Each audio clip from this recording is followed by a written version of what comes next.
Hello, our wonderful Champion School of Real Estate students, friends. I'm Rita Santamaria. I am the founder, CEO of Champion School of Real Estate. And right off, I just want to say thank you for your business. And today, I also want to say thank you, Ty Counts, because he is a longtime customer, wonderful friend, highly successful. And you all are so lucky today because he's going to talk about apartment locating. He is the broker owner of Apartment World, which is huge, and as well Monarch Real Estate. And in talking to Ty, I think the real estate part is about 25% and the apartment locating 75%. So I know there are so many of you that are curious about apartment locating. Absolutely, you can make a lot of money and a successful career if that is your niche, just as my wonderful Ty Counts has done. So welcome, my friend. It's so good to see you.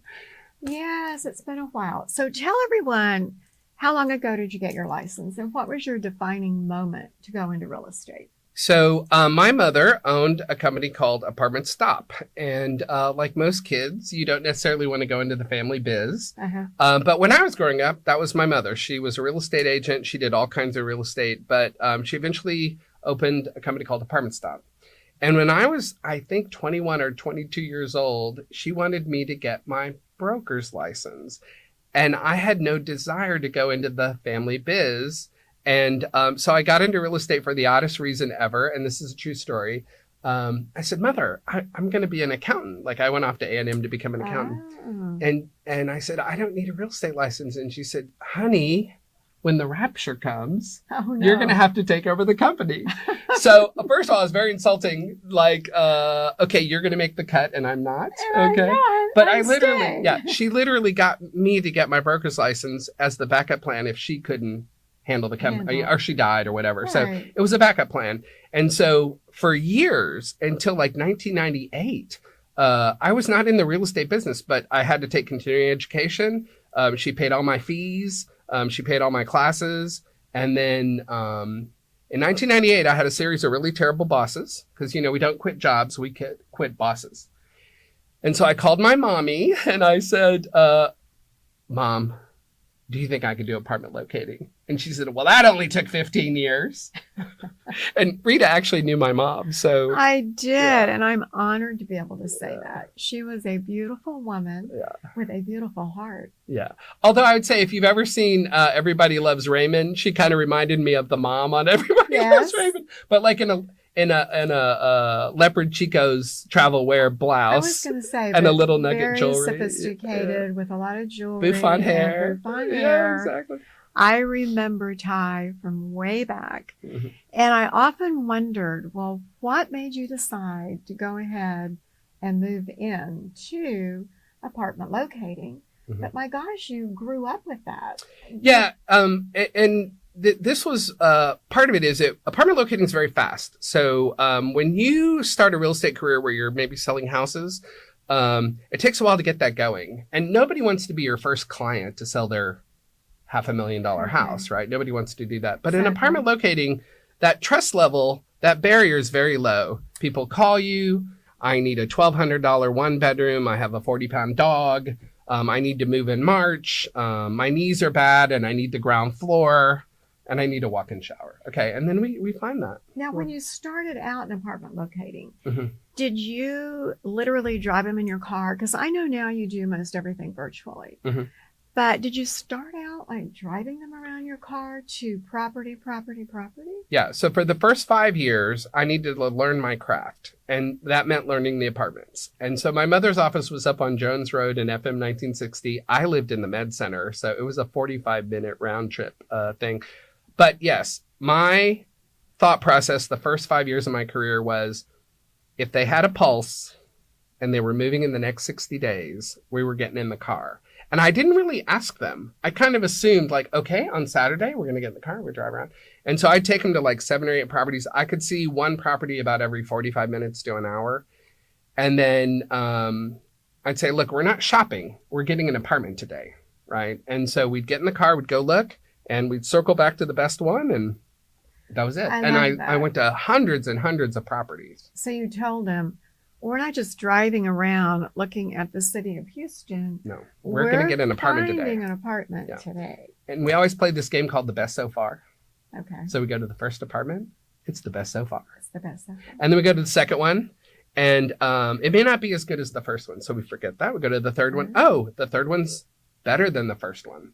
So we forget the first two. We have the third in our mind. We go to the fourth. And by the end of the day, you just know the best so far. And we circle back and we apply. And, back then it was all on paper. You applied on a paper application. Exactly. So back then, how did you In 1998. In 1998. So we could put it, there was no internet. Okay. Or the internet was very new. It was very new. Mm-hmm. So if you would tell our new people who are so curious, they're like, how did he get started? And how do you get paid as an apartment locator? Because that is a niche that a lot of real estate people don't go into. So how do you get paid? So typically we get a month's rent to bring a landlord a 1-year contract. Now, some apartments might pay a half month's rent because maybe they're full or the owner's stingy or I don't know. So, but between a half month's rent and a full month's rent is typical. The client puts your name on their application as the source. So that's key. And you really have to drive that in. Like, you must get my name on the application. And then once they move in, we send them a bill. Typically apartments take about 3 or 4 months to pay your bill. It's just the nature of the biz. They want to make sure that client's going to stick before they pay you. And then a check arrives. Yeah. So that's simple. Yeah, nothing to it. Exactly. And in the summer, I might talk to 5 to 10 prospects a day. In the winter, maybe 3 to 5. Okay. And then I probably lease 1 out of 5 people I talk to. And it's not that I've done anything wrong. It's just they didn't get the roommate they thought they would, or they didn't get the job promotion, or they decided to renew their lease. So there's, it's like all sales. You plant a garden and not all the seeds turn into flowers. Exactly. Yeah, exactly. Are most of your leases 1 year or 6 months? So I really educate my clients that you'll get a better price on a 1-year lease. Also, your rent will probably go up on renewal. So at least if you do a year, you're stable. You're stable. But, I have clients who they're here for medical treatment in MD Anderson and they need a 3-month lease, or they need a short lease because they're here for a school semester. So, in sales, you really have to put your client first. I mean, I know that sounds corny, but it's the real thing. They can smell that, they can feel that. And I would tell any new real estate agent, focus on your client's needs and it's all going to work out for you. And that's why I really like this gentleman right here, because he's very honest. And what you just said is absolutely how it has to be in real estate. I have a client coming in from China. I didn't tell him I'm not getting paid, but he needs a 3-month lease. His sister's coming in for a cancer treatment. We're talking on WhatsApp, and I think he thinks I'm going to get paid. I'm not going to get paid. Okay. But sometimes you just have to fall on the hand grenade. Yeah, exactly. But he might send referrals that stay. There you go. Yeah. You just have to put your client first. It sounds old fashioned, but no, it's the real thing. Yeah. And then the money comes. The money will come. Because people your know, reputation will. Right. And your people reputation. want to tell others how awesome Ty Towns is. And I would say today, I've done this almost 30 years. 2028 will be the 30th year. Right. At least half of my income is repeat clients or their referrals. So that's just free money because I'm not paying to advertise, right? For that half. Now I advertise, but yeah, that's just free money. So when did you decide to move into or felt comfortable moving into virtual, where most of everything you do, you can be anywhere in the world and do it? So I think what happened is once I knew my apartments, I could do it on the phone and over the internet. I can email the client's list. I can register. I can get availability. So I don't know. Within the first 5 years, I would say I was pretty virtual. Okay. And as a matter of fact, when the pandemic came, nothing changed. Exactly. Because I wasn't physically touring. You know, the apartments, some require that you physically tour, but most don't. Most, as long as you're listed as a referral. Yeah, most everything can be done over the internet. And then one of the beautiful things about apartment locating is there's very little liability in the sense that you're not writing the contracts. You're not collecting the money. It's a short-term lease. Or there, yeah, a short-term relationship, yeah. And you're not screening. The apartments are doing all the screening. They're deciding who to take. So, it's really kind of bulletproof in the sense that, you're just kind of a matchmaker. You're putting the apartments and the renter together, and it works. Well, sometimes it works and sometimes it doesn't. So now you do and have for a long time, like 25% of your business is real estate. I would have to think that for all of these people that you're putting in apartments, at some point, the reason you also do real estate is they call you and say, Ty, can you do real estate also and sell us a house? Yeah. So 100% true, which is that, imagine this, the kids that were 25, 30 years ago are in their 50s now. And so absolutely, I would say I have helped many, many first-time buyers. And, there are years I do about $4 million a year in real estate. That's not my commissions. That's the value of the houses. And I assure you, that is not 4 $1 million houses. Okay. That's a lot of little $200,000 and $300,000 townhomes. Yeah, exactly. But, those people have followed me, and because I do a really good job. I mean, what are the rules? I have to be competent. I have to be, I have to have integrity, all those things we're supposed to do as a real estate agent. So I have a loyalty, and I tell them always, especially when I conclude the transaction and they move in and, all that, I tell them, look, I'm your real estate agent for life. Unless you're going to buy a shopping mall, I am your agent. Okay. I don't do commercial. That's a whole different ballgame. But if you want to buy, sell, rental property, landlord, I'm your everything. So you call me. And if I don't have the answer, I will refer you to the person who has the answer. So starting out and trying to understand your territory, so to speak, and today, do you still go out to different apartment communities and get to know the on-site people? Do you do it virtually? How would you suggest, and I'll go backwards and then forwards, how would you suggest to these new people listening that they sort of understand their territory, understand what they're doing? Do they go out, meet, greet, hand business cards? What great advice would you tell them if they want to be a Ty? If I were starting apartment locating today, I would have some really snazzy business cards printed. Don't go cheap. Okay. As a matter of fact, I print a card that's on a magnet, and I find people won't throw it away. And I have clients who call me 20 years later, hey, your magnet was on my fridge and I knew to call you, right? So maybe I spend 3 cents a card instead of 1 cent a card because it's magnet. Anyway. But if I were starting apartment locating today, I need to kill 2 or 3 birds at one time with the same stone. So I would visit 3 to 5 properties every day. I'd go look at an A, a B, a C, and a D in every neighborhood. Okay, and I would A being luxury, top of the line? I have a theory here. Okay. Let's start with a D. Okay. A D is a bad apartment in a bad area. And when I say bad, it's just kind of an area that, I don't know, you wouldn't want to fill your gas at night. And yeah, exactly. And of course, the rent would be cheaper there. But you got to know that. I help everybody. I was just telling you, I have a lady who needed a 2-bedroom for about $800. That's really low rent, but I did not turn my nose up at her. I helped her. And again, that may pay dividends somewhere else. And everyone needs help, right? Wow. Yeah. A C apartment would be an old apartment in an okay neighborhood. Okay. And a C to me has no washer dryer connection. Built before Ronald Reagan was president. Oh my goodness. Pre-1985. That's a C, but not a bad neighborhood. Okay. You're just going to go to the washateria or something. Or they'll have a laundry room. Yeah. And and if you're on a budget, you got to give up the washer dryer. Sorry. Okay. If you're a student or whatever. A B would have a washer dryer connection or a washer dryer. So probably post 85, pre 95. No granite, no stainless steel, no hardwood floors. It's yesterday's A, but it's a good apartment. In a good location. A good apartment in a good location, not a great location. Okay. And then an A minus might be built after 2000. All the appliances are included. You get low granite. a better neighborhood, maybe like Inner Loop, Galleria. Those could be, kind of an A neighborhood. And then A plus would be, Heights, Montrose, Midtown, Downtown, because that's a super popular area, or new construction.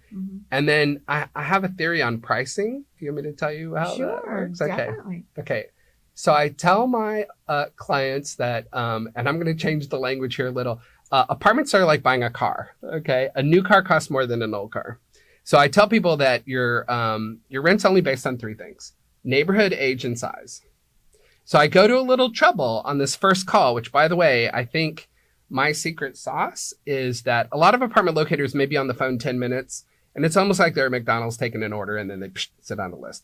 I actually spend an hour listening to the client to find out what they want, but also I'm a coach in the sense I have to educate them on what they're going to get, right? Perfect. So you're going into battle. I'm not going to be there, but I'm going to train you for battle. Okay, so here's what I tell them. Neighborhood. The closer you go to downtown, the more you pay. The further you go out, the less you pay. So that's sort of every 15 minutes you go west, you can save $100. A one-bedroom downtown, $1,500. Inner Loop, $1,400. Galleria, $1,300. You go out to Highway 6, maybe $1,200, right? So there's this, Great there's information. this, yeah. And also it's gas, right? Gas, time, trouble. Right. There's this weird thing where people will pay more to be close, right? Okay. Second, square footage. I don't have to explain that, right? A 3-bedroom is going to cost more than a 1-bedroom. A big apartment is going to cost more than a small apartment. But that square footage number is critical, okay? And we're going to use it in the formula. And then the third thing is the age. The age is important in the formula. So let's say you want to be inside the loop, but you're on a budget. You have to pick an old apartment. Or maybe it's going to be small and new, or big and old, or close in and old, or far out. There's that squeeze the balloon you here. You are totally teaching them exactly the whole theory. Okay. So I tell them, I'm going to tell you this. I'm going to say this same truth in 3 ways. I'm going to say it like your grandma. I'm going to say it like a word problem. And then I'm going to say it like an algebra problem. Okay. Your grandma might say, you get what you pay for. Okay. Okay. There you go. And here's the word problem. Follow me here. If you take the rent and divide it by the square feet, you can take away an adjusting number for that neighborhood. And what will drop out will be its quality score. Let me say that again. Rent per square foot minus some magic number equals its score. And all I'm trying to do here is I'm trying to take a rent per square foot and turn it into a grade that we'd recognize. 70 to 80 is a C, 80 to 90 is a B, 90 to 100 is an A. Okay. So what's the magic number? 70 cents. And by the way, that's changed over time. And in the pandemic, that number went up 20% because the rents went up 20% in the pandemic. Okay. So let me give you an example. Let's say you came to me and you said, I need 1,000 square feet, which by the way, that's a 2-2. And I'm on a budget. I can't spend more than 1,500. Well, 1,500 divided by 1,000 is $1.50. Take away 70, we get an 80. Now, if you got an 80 in school, that'd be like a C plus, B minus. Maybe a B minus. Yeah. So no washer dryer, but not a bad neighborhood. Okay. Now you come back to me and you say, well, Ty, I got to have a washer dryer. That's a minimum. What if I give you a budget of 1,600? 1,600 divided by 1,000 is $1.60. Take away 70, we get a 90. Oh, B plus. What's that? Well, it's probably apartment built in the mid-90s. It's a little older, but all the appliances are there. No granite, no stainless steel, laminate countertops. Okay. And then you come back to me and say, oh, Ty, I'm super bougie. Do you know the word bougie? Oh, yeah. Okay. I just learned bougie. No, you didn't. I know you better. No. I literally heard bougie in the last 6 months. Okay. So you come to me and you say, look, I'm super bougie. I got to have granite. I have to have stainless steel. I can't sleep at night without granite. Okay. So I'd say, well, we probably have to go 1,700 at least. And then there's this weird thing. My chart is kind of linear, but at the end it goes exponential. And the only way I can explain it is when rich people see granite, they lose their mind. Okay. They open their purse and they say, take my money, take my money. So I would say 1,700 divided by $1,000, 70, take away a 70, get $1. Now in this case, I don't think of $1 as an A++, that's an A.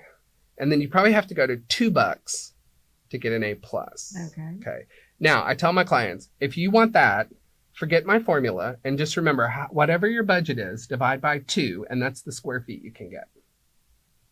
Okay. That is absolutely It's really, phenomenal. yeah, it's really, and what it does, and this is the fun part, is it puts the onus back on them. Right. And I had a client call me once, like 6 months later, I hate my apartment. And I didn't remember where I put him, because I've helped 18,000 people move. I didn't know where I put him. And I said, well, what are you paying? I'm paying $800. Well, how many square feet do you have? 750. I was like, dude, of course you're in an F. Didn't you listen to my formula? So, but it puts it back on them. You're going to get whatever you pay for. And our job is to be competent and to know what the market is. And it changes over time. And that's your job, and to educate. Why you're an expert. A little bit. I'm going to tell, no, a whole lot. A little bit. I'm going to tell you right now, I have students going, I love what he said. I didn't get it all written down. And I'm telling them tomorrow, this will be on YouTube. And you can sit down tomorrow with your iPad or pen and paper and everything Ty is talking about right now. You'll have a chance to write it out. Mm-hmm. Did you come up with this formula on your own? Did your mom at all help you? No. How did you learn this amazing formula? So my mother had apartment located for maybe 20 or 30 years before I ever started. She started in the 70s. And so, as I told you, in 98, I had a series of terrible bosses. I went to work for my mother. And I started apartment locating. And I just kind of noticed this pattern. Almost, I don't know, like the Rain Man, It's so scientific. Well, my degree's in accounting. Okay. I didn't want to be a real estate agent. I wanted to be an accountant. Yes, exactly. So you're analytical. Very numbers guy. So anyway, I saw it. And so I told my mother, I wrote it out and I was like, and at the time, you didn't have to subtract the 70 because prices have changed over time. But back in 98, you could just say rent divided by square foot. So, 70 cents a square foot was a 70. 85 cents a square foot was an 85. That's where it was back then. And so my mother was shocked. Like, I had cured cancer. I had invented sliced bread. I had invented fire or the wheel. She was, and she would look in an apartment and she'd test it and she'd test it and she'd test it. And it worked every time. Hi, you are so smart about this. And okay, so we understand and we teach in class how to market yourself when you are a residential agent. But you have such a special niche, and with your specialty, how do people find you in the apartment locating? I mean, you are obviously huge because you own Apartment World. You're saying how do clients find me? How do they find you? Okay. New people. So I'm out there. I don't want to give away all my trade secrets. No, but well, that's true. Yeah, but the internet has a lot of ways to advertise. Okay. And so people might type in, I need a 3-bedroom in Cyprus and I have a 40-pound dog. And the internet will take them to me. Okay. And I have an awesome SEO person who there you go. I pay big money to, and she gets me out there. And that's it. Stats and AdWords and all of that. And that's the other thing is that I do what I do, and I'm not an SEO person, right? So I just hired that out. Good for you. Yeah, exactly. I mean, I do what I do, but you have to pay experts to. So, brand new person watching, listening, what is the downside of apartment locating? Okay. What do they need to be careful of? Okay. I think emotionally, and this would be for all real estate, is that you're not going to lease everybody. Okay.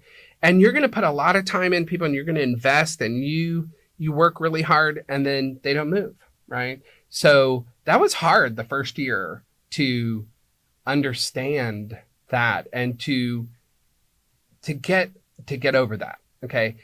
And now what I know is I need 5 or 6 no's to get a yes. So now I think of myself, and this is the best metaphor ever, whether you're selling houses or whatever, but I am a gardener and I'm going to plant 10 seeds and mathematically some of them will turn into vegetables and some will not. Okay. And so I help everybody. Someone asked me the other day, they said, well, they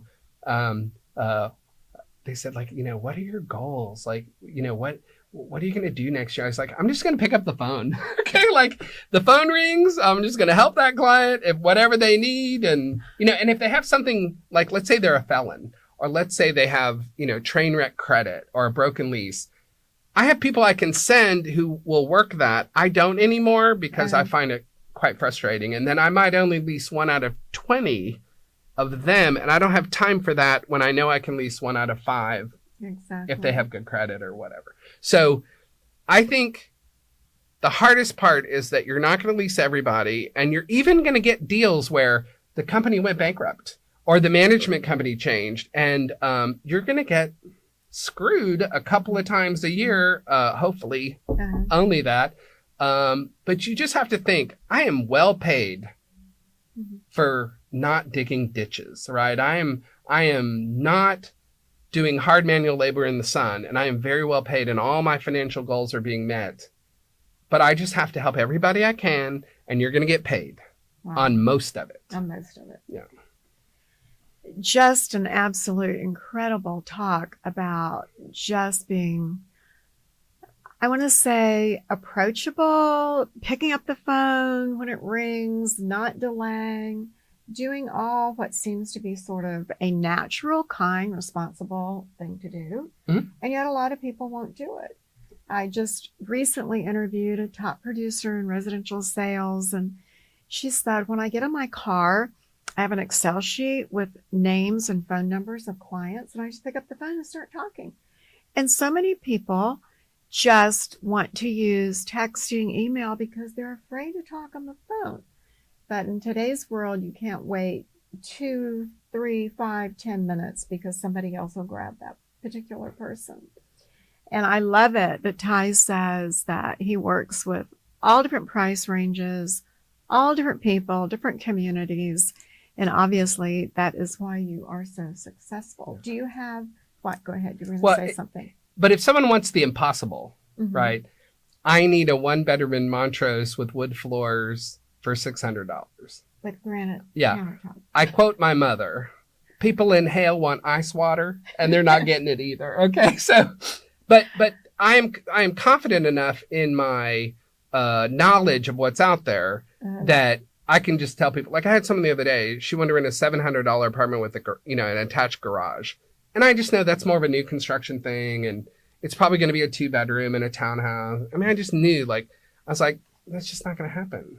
I want you to get what you want, but it's also my job to tell you the truth. To be realistic and tell the truth. Yeah. I said, now, if you got a roommate and y'all rented a 2-bedroom for about $1,600, which would be $800 a piece, then I think I could piece it together. Well, I don't want a roommate. Good advice. Yeah, exactly. If you don't want a roommate, then you don't get that. Exactly. But good for you. You were being honest. But it probably took me 5 years into my career before I could kind of push back and I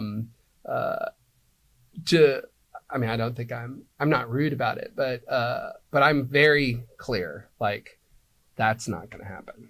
I think that's very important because otherwise they have their expectations and then later you have to tell them reality.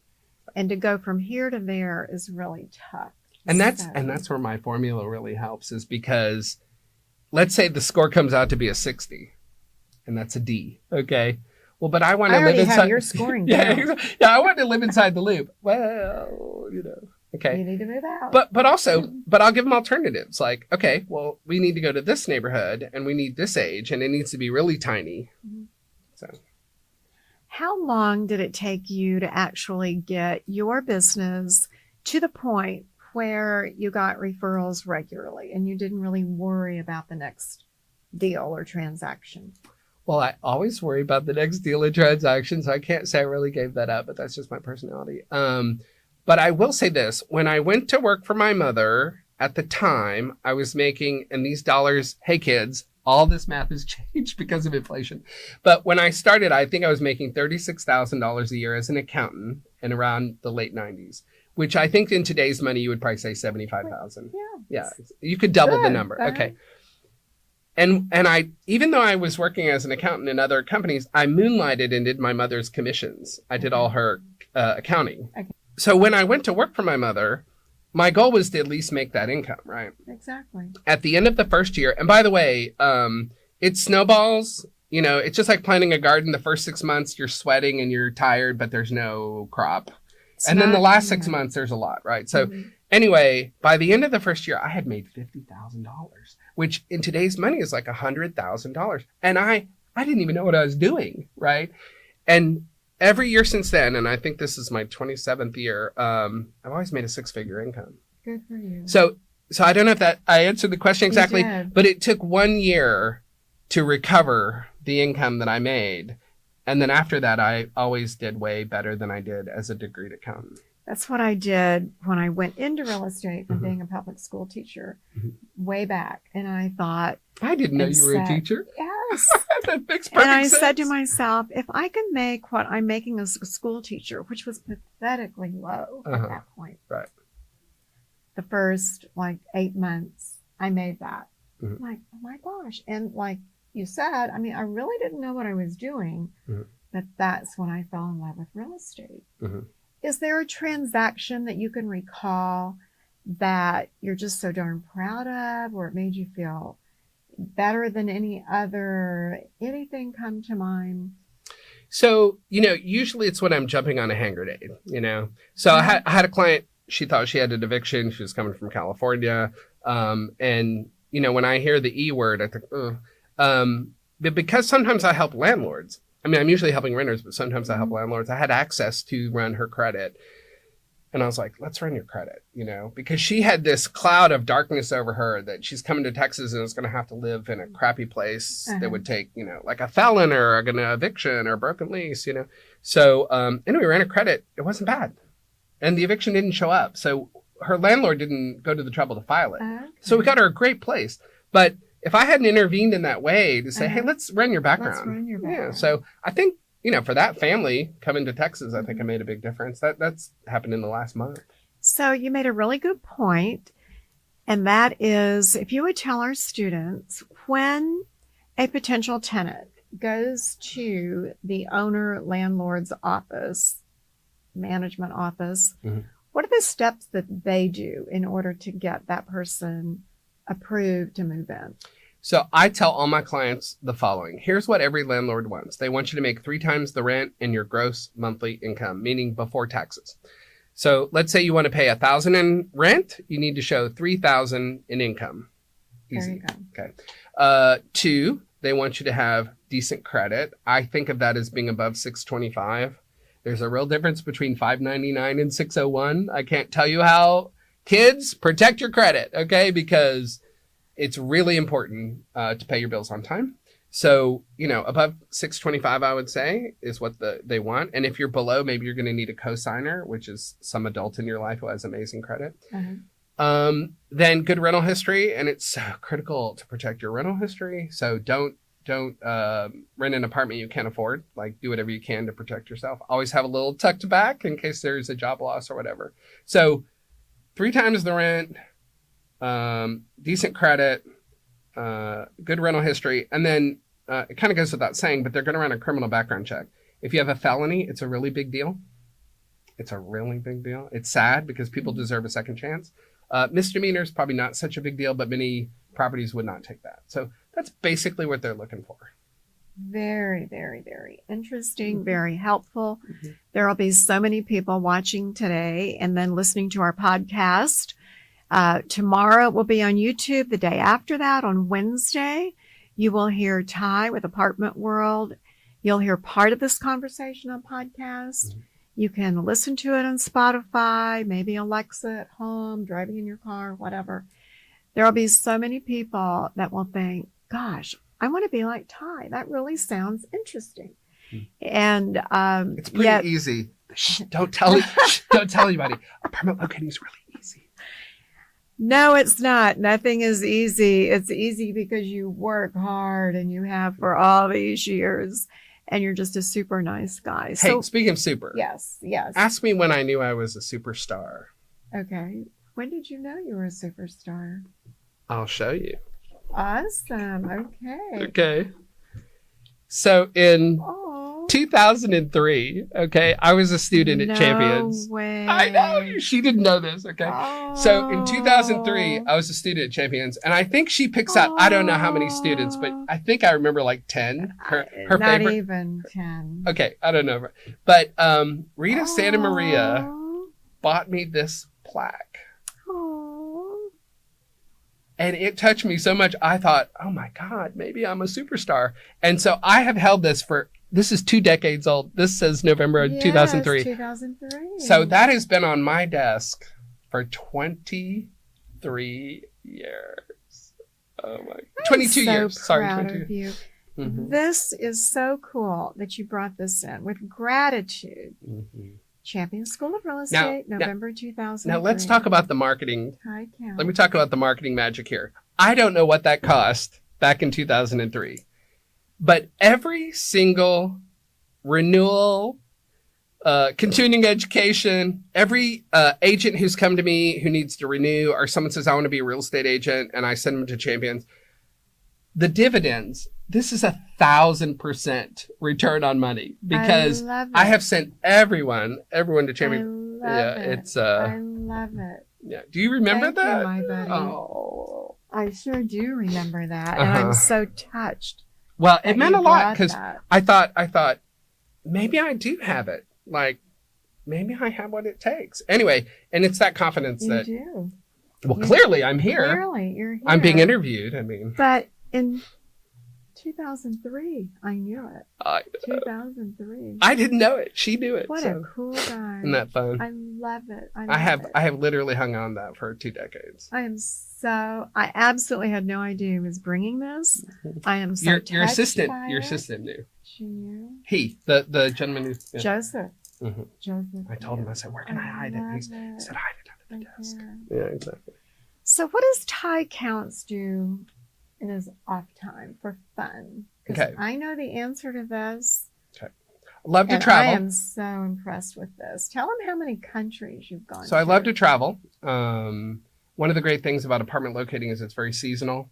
So this sounds odd, but I probably make half of my annual income in the 90 days of summer, which means the other 8 months I make the other half, right? Okay. So it's just like farming. You bring in the crop in the summer, okay? And you just prepare for it. In the summer, you're going to I just on vacation in the summer, right? So, but I love to travel. So I've been to 42 countries on Earth.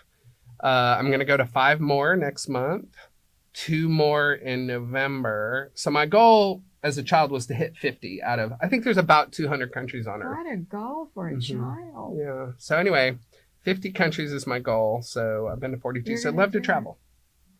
I love traveling. I am nowhere near you.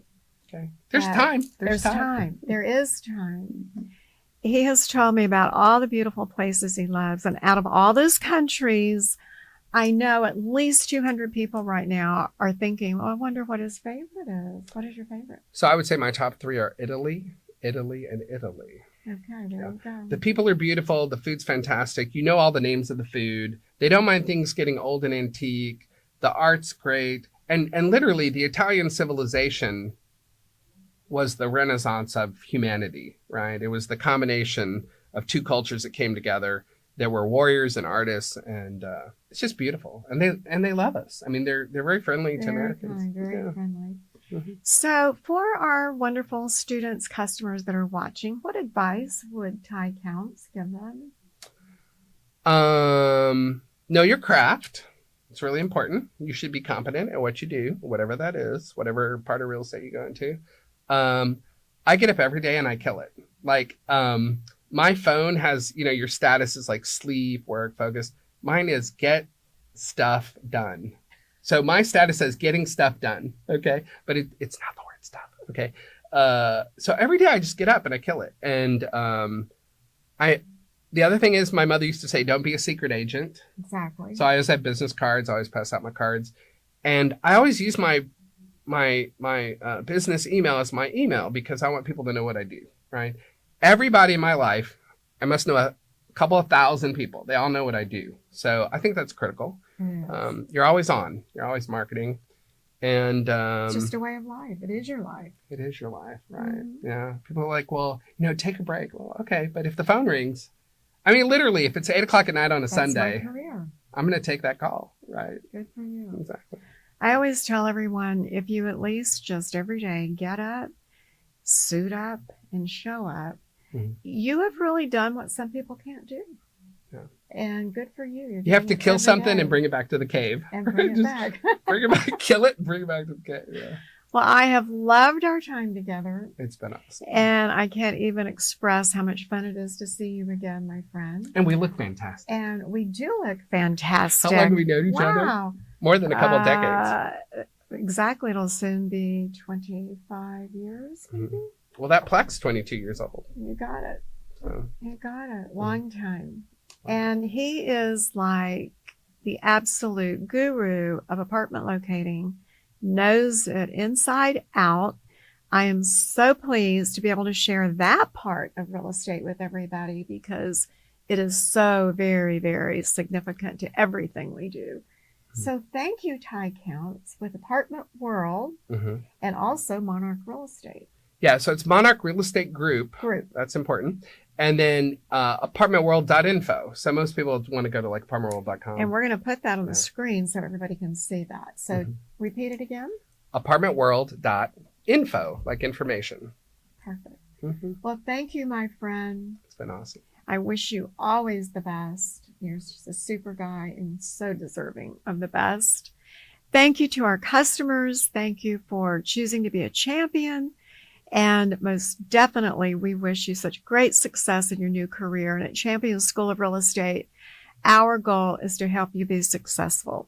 Whether it's in real estate, loan, appraisal, inspection, take our business etiquette course, and certainly buy 30 Days to Success to learn how to jumpstart your career or make it even better.